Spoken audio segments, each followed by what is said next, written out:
Education is a necessary foundation for public action against bad things. With a field that has such license as psychiatry, there has to be a counterweight, educating the public that psychiatry really isn't a science.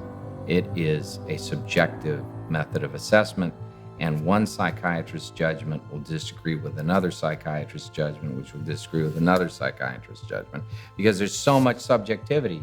And what we have with the psychiatric community is so much of a false paradigm.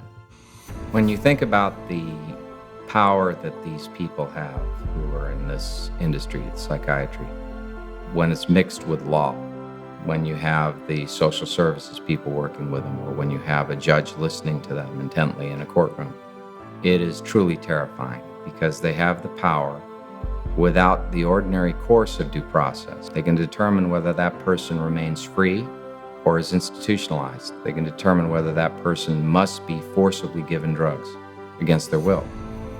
Of being able to decide whether your child is normal or abnormal, whether your child must be given Ritalin, must be given Paxil or Abilify or any number of drugs, or even whether your child would have to have ECT, electroconvulsive therapy.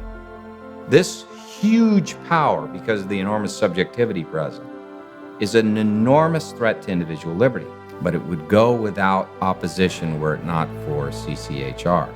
Because, look, there's no economic interest in arguing the position CCHR is arguing. It's the public interest. It's an interest in protecting individuals against abuse. There's no money in that.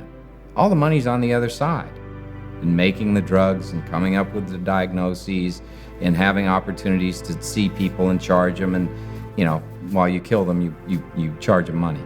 But exposing all of that racket, that's critical. Nobody does that but CCHR. I mean, if you're a psychiatrist and there's CCHR, but you have to look behind your shoulder, because CCHR is digging up the history, is evaluating all the information, and is exposing it. There has to be someone out there who is a very powerful, dedicated, constant advocate of the rights of the victims.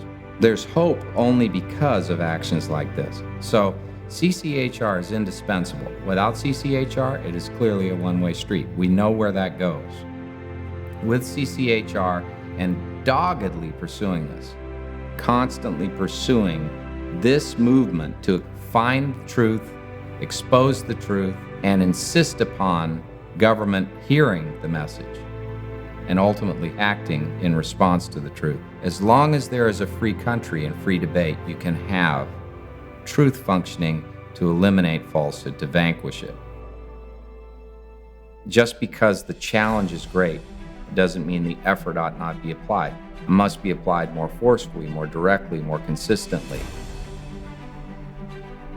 What CCHR has proven is that with limited resources, yet passion and a commitment to take the course of going into court, of going before Congress, of calling to task psychiatrists, the APA, that something can be done.